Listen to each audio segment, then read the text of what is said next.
Hello, hello, bienvenue à tout le monde. On se retrouve aujourd'hui cette semaine sur la chaîne de Blablamélie pour vous faire mon retour sur le bilan de semaine 1 et semaine 2 et surtout pour vous redire que j'ai fait une grosse erreur. Alors si ça vous intéresse, restez là, c'est parti.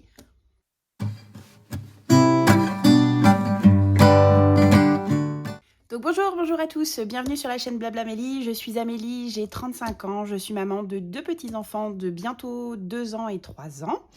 Je suis en couple, nous sommes en CDI et nous habitons en Bretagne. Voilà un petit peu pour vous réexpliquer la situation. Et on se retrouve cette semaine pour faire le bilan de la semaine 1 et la semaine 2 de mon mois. Alors déjà, je ne vous avais pas expliqué quand j'avais fait mon programme de juillet, mon budget. En fait, nous sommes payés, donc en étant fonctionnaire, mon conjoint et moi, nous sommes payés aux alentours entre le 25 et le 29. C'est très large. Mais voilà, on n'a pas de date précise, chaque mois ça change. Donc entre le 25 et le 26. Ce qui fait que d'un mois à l'autre, je ne peux pas par exemple me dire je vais du 1er juillet au 1er août, etc. Je fais environ quand nos salaires tombent. Vu qu'on fait souvent nos premières courses le mercredi, mon budget en fait, je le cale sur mes courses. Donc ma première semaine, ça va aller du mercredi au mercredi, ensuite du mercredi au mercredi, etc. Sachant que nos paies tombent à peu près tout le temps, mercredi ou jeudi. Voilà. Donc du coup, pour ce mois-ci, je vais vous mettre un petit calendrier juste à côté ici, je pense.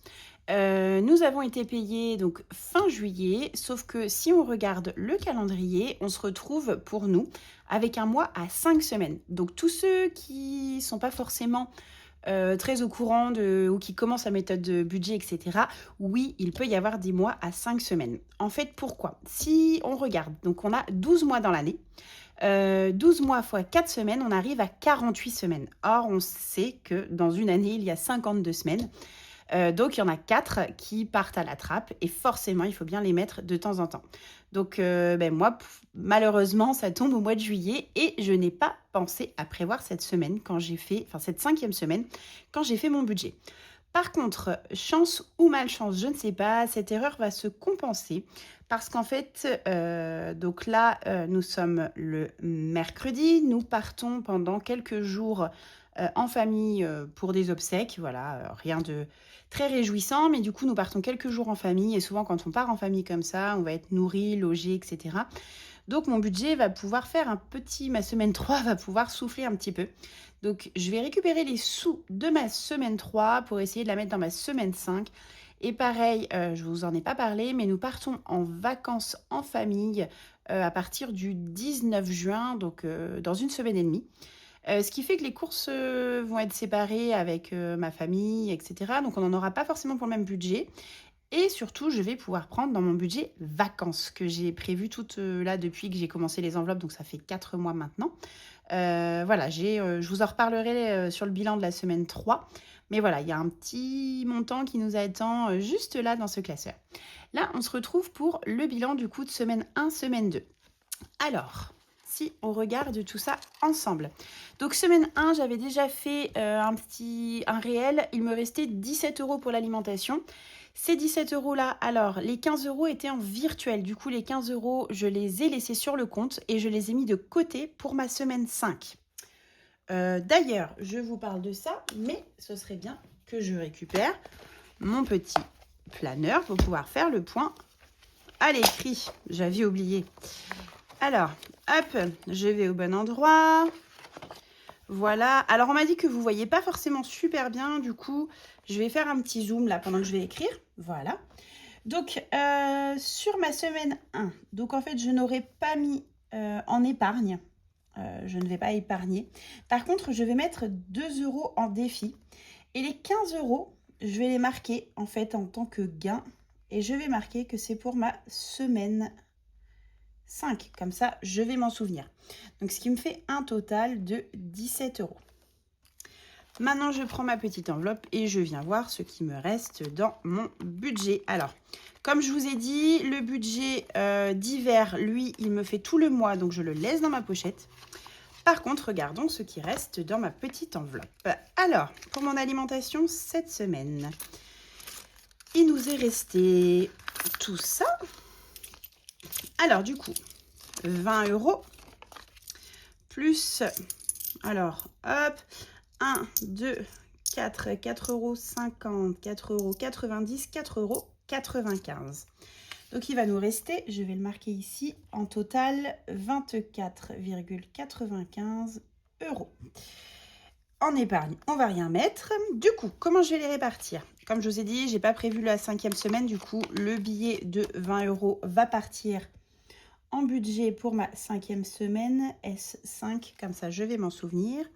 Et maintenant, dans les défis, je vais mettre ce qu'il me reste. Alors par contre, dans les défis, je vais mettre 4 €. Pourquoi? Parce que vous l'avez vu depuis tout à l'heure. Hop, je range ça. On fera le bilan à la fin du mois. J'ai une petite tirelire. Tous les centimes que je récupère, les pièces jaunes ou les pièces rouges, en fait, je les mets dans ma petite tirelire. Donc, c'est ce qu'on va faire ici pour toutes nos petites pièces jaunes qu'on a récupérées. Hop, 50, 5 centimes, 20 centimes, hop. Et du coup, nous sommes au total déjà à 27,18 € dans la cagnotte. Super. Les 20 €, du coup, je vais venir les mettre de côté pour ma semaine 5 qui viennent s'ajouter donc aux 15 € qu'on avait déjà économisé à la semaine 1. Et du coup, ce qui va me faire déjà 35 €. Hop, je mets ça de côté. Maintenant, c'est le moment que moi j'aime bien. Alors, je vous ai expliqué, les défis, je ne les fais pas, moi je ne prévois pas d'argent pour aller dans les défis. Les seuls sous que je mets dans les défis, c'est les sous que j'arrive à économiser chaque semaine. Donc voilà, donc là vous avez ma petite page récap de défis et donc j'ai plusieurs défis de mis en place. Je vais vous faire une vidéo pour vous les expliquer. Mais en gros, là en résumé, il y a le défi des souvenirs que j'ai fait, le défi des petites victoires. Donc là j'ai déjà complété 2 €. Et ensuite, j'ai repris donc le challenge, à chaque fois je ne me rappelle plus de où je l'ai pris. J'ai repris l'idée de quelqu'un, je vous le mettrai dans la description, si vous voulez aller voir. Je sais que la personne les vend, etc. Je me demande si c'est pas chez Colibri Budget. Je vous le remets dans la description. Mais voilà, le challenge des 1000 € en fait. Donc le challenge des 1000 €, moi j'ai déjà 78 € dessus. Donc voilà, donc c'est un challenge plutôt sympa. Plus pour les billets de 5, de 10. J'ai prévu quelques petits montants de 1, 2, 3, 4, 5, mais pas tant que ça. Et sinon, j'ai repris aussi une idée qui était le Scrabble en famille. Donc j'ai noté tous nos prénoms, etc. Mon conjoint, mes enfants, mon chien et tout ça. Et donc, il y a juste à cocher selon le montant qu'on a. Voilà.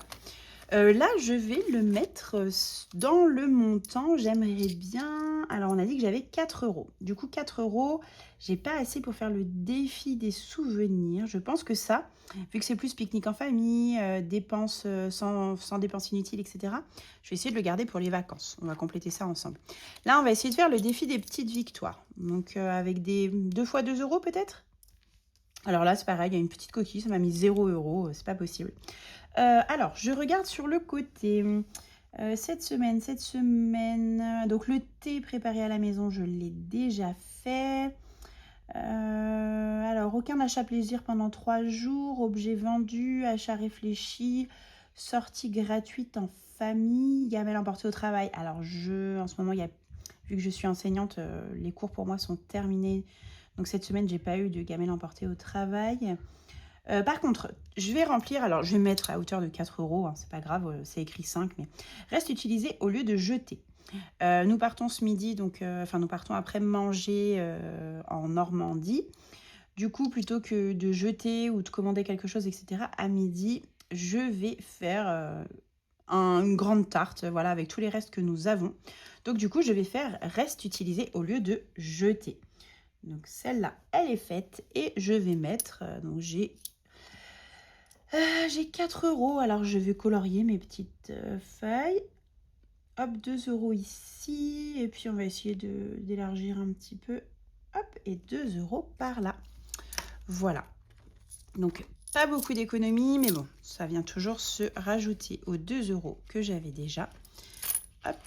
Je dis pas assez souvent, mais vraiment, il n'y a pas de petites économies en fait. Ça paraît pas beaucoup, là, 4 € de gagner. Alors, j'avais les 20 € que j'ai prévus pour autre chose, mais même si c'est que 4 €, 2 €, en fait, ça, plus ça, plus ça, vous allez voir qu'à la fin, ça fait beaucoup. Donc là, on est à 2, 4, 6 €. Donc, montant total que je n'avais pas complété avant, je suis à 6 €. Voilà, on est bien. Et donc, mes 20 € plus les 15 € de la semaine 1, je vais Donc les 15 € sont déjà placés sur le compte. Les 20 € là, je vais les mettre de côté. Et puis c'est parti pour la semaine 3. On va faire le remplissage des enveloppes ensemble. C'est quelque chose que j'adore faire. Hop, je prends mon petit classeur. Donc dans alimentation, on a dit 50 € en cash, 100 € en virtuel. Hop, donc je viens remplir avec mes 100 € en virtuel. Mes 100 € en virtuel, en fait, ça va être sur mon compte bancaire. Donc je suis chez Boursorama et il y a un système de cashback qui permet en fait d'avoir des bons d'achat à prix réduit. Et du coup, nous, on va souvent chez Hyper U. On a un grand Hyper U super bien à côté de chez nous.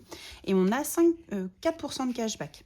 Donc ça veut dire que pour 100 €, en fait, je vais payer ça que 96 €.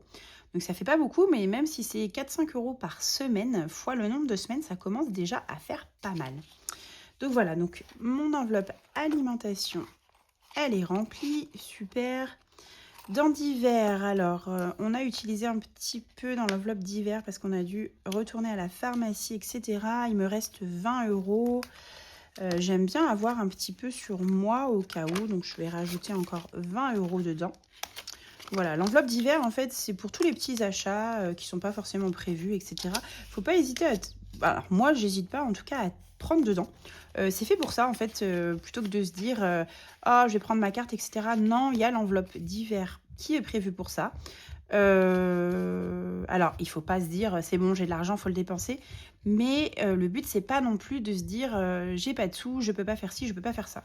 Ayant 2 jeunes enfants, quand on a besoin, voilà, on prend dedans. Hop. Donc voilà, je pense qu'on est paré pour cette nouvelle semaine qui commence.